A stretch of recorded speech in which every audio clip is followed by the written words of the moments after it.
acid filled in. Oh, there we go. Finally. Rotten son of a sea cook. That wasn't a bad fish. No, there's some good ones out here, and they'll come up and eat this topwater. The best bites I'm getting are on the topwater. Oh, see?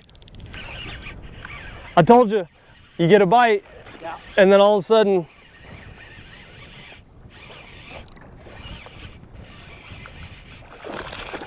little topwater fish. Oh, they're not bad fish either.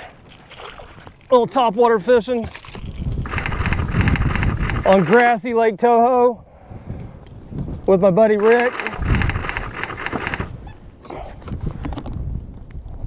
Lots of treble hooks, don't you move.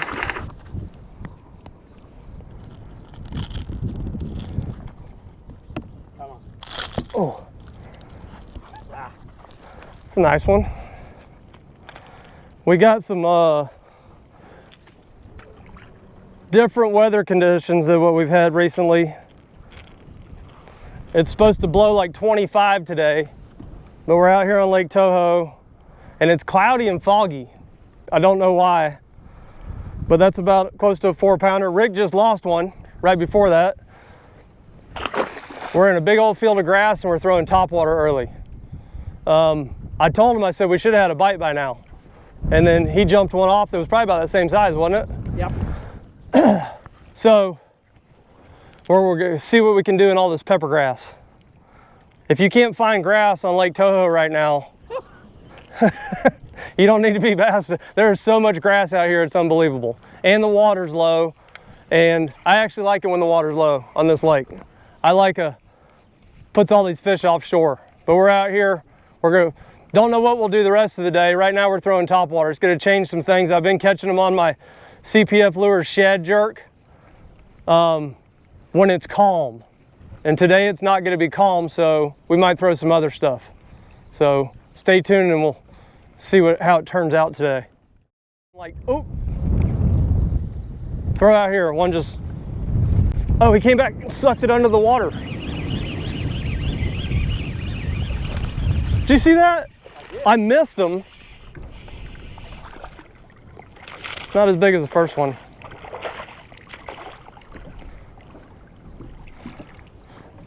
This bait we're throwing, I believe, is a collector's item. Really? Yeah, it's that dual pitch 94 from 13. Okay. I'm not with 13 anymore. Rapala, I have some really good friends over at 13, but since Rapala bought them out, I'm pretty sure this isn't made anymore. This dual pitch 94, that's my favorite spook-like topwater bait because the way it sits, it's super easy to work. I've got a lot of them. It's a the rattles in it they're towards the back. So it lets that bait sit like that, which makes it easier to walk.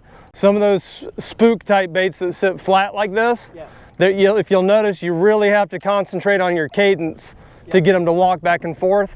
And this has always been one of the easiest baits for me to walk. You don't have to pay attention to it too much. But Rapala bought them out, and I don't think it's made anymore. But it's my favorite. What I've started with my topwater deal, it's the hardest thing in the world. It's easier when you're guiding and you don't particularly care whether you catch them or not. Right. But I've kind of got away from doing an upward hook set, and I kind of just do a harder twitch down the same. That makes sense. Because if you do miss them, it keeps your bait in the water instead of launching it up and out. Yes. I also feel like you're kind of more pulling it down into their face, yep, than launching it up and out of the water. But when you have all that anticipation of something big coming up and blowing you up on topwater, it's hard not to rear back on them. But I think all the years of guiding where I don't necessarily care, where I'm more just trying to figure out what the fish are doing, yes, you know? Yep. And I see a blow up and I just kind of do that same yank down, yep, and lean into them a little bit. Oh, good Lord. Oh, come on, come on. is he still on there? It sounded huge when he bit. He's definitely underwater. Come on. No. Oh! I'm gonna put these poles down. That was a big blow up. It was. It was a big fish. These hooks don't hold the fish. I know. It's that pepper grass, man. Yeah. That pepper grass will remove hooks better than any pair of forceps you'll find. Yeah. They are good hooks. You get out in open water on a shell bed and you can't get them to jump off. Yeah. Oh, there's a bunch of fish out here. I can see them on the 360 right there. There's just fish everywhere. Moving around. Yeah. Not the wrestler, but similar Oh. personality. There you go. Come on. Stay on the hook. Definitely not as big as those other bites you had. No. At least a fish in the boat. A fish in the boat. You want these? Nope. You mean to get it? I got it, I think. Come on, come around. I love catching them on top water, but I hate treble hooks. Oh, there you go. They'll still eat. Oh, that's a good fish. That is a good one. And my chest mount camera's dead. It's a real good fish. Oh, I'm supposed to catch this one tomorrow. I know. Oh, that's nice. Oh, that's a big one. Stay on that hook. Oh, I can't. Yeah. Hold on. He's hooked right where I need to Yes, I know it. grab him. I know. There you go. There you go. It's Zona. Holding that away from you. Yeah.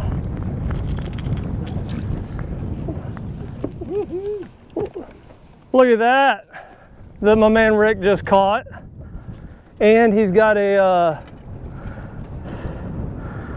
I think that's a bass in his stomach. Let's see.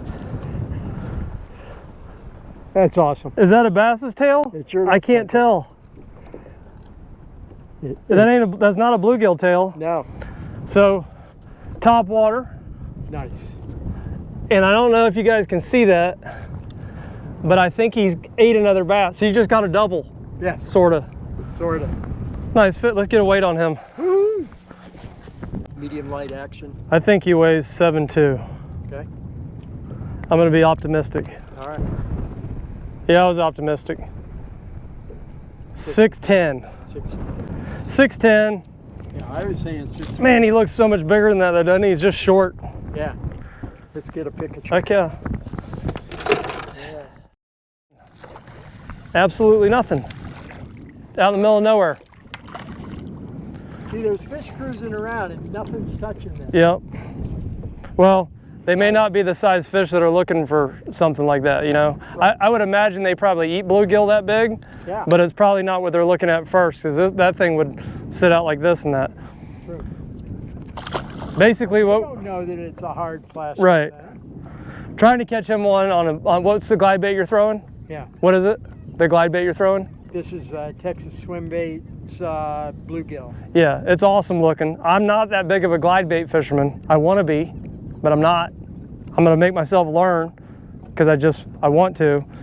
I want him more than anything to catch one on this beautiful looking bluegill glide bait that he's throwing. And we're literally just around some bluegill beds. Let me see that real quick. I don't want to show everybody your secret, but that beautiful thing right there. There's a scattered bluegill beds in this area we're in, and there's a bunch of fish cruising around. It's hard to tell what they are. I think some of them are trash fish, gar, stuff like that, but I'm throwing a worm out in the absolute middle of nothing, and that's the second one I caught. Yeah. The other one was off the edge of some bluegill beds, so that's probably why it was there. But that fish was on nothing. Right. You have had 2 bites on that. We don't know what they were, that have just come up and railroaded them and he didn't get them. But that's my goal. I want to become a glide bait fisherman also. I don't know if I'll be any good at it. I'm clearly not. I need confidence in them. Yeah. I need to go out with somebody that is a glide bait fisherman. Yep. And that's one of the biggest keys in, I think, catching fish with anything is having confidence in it. Right. And I have zero confidence in them. In your hand and don't let it Yeah. in your hand until you've learned it. That's my goal for the rest of 2024 is to become a glide bait fisherman. And I'm gonna get a flat bill hat Nice. and a backpack. There you go. And I'm gonna get some big, There you go. those big earrings. Right? Oh, I got a guy that can help you out with that. And I'm gonna bank fish.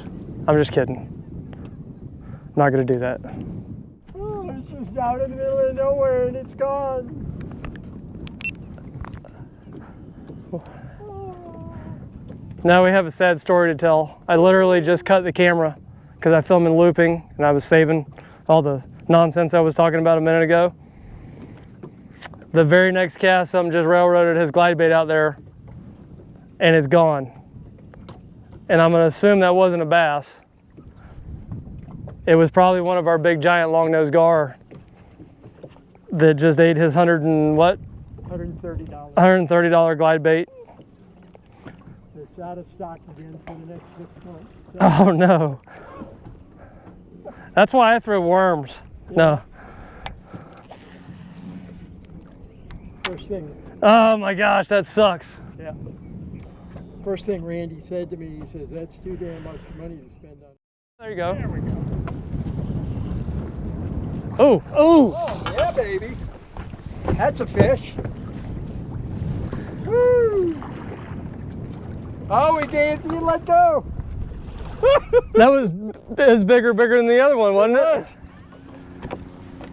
Yeah.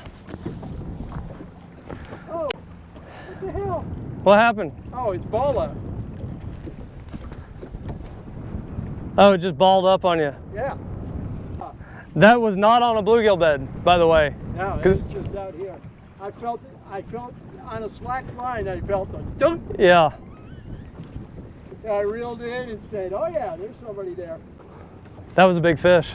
Yeah. That's my #1 preaching point with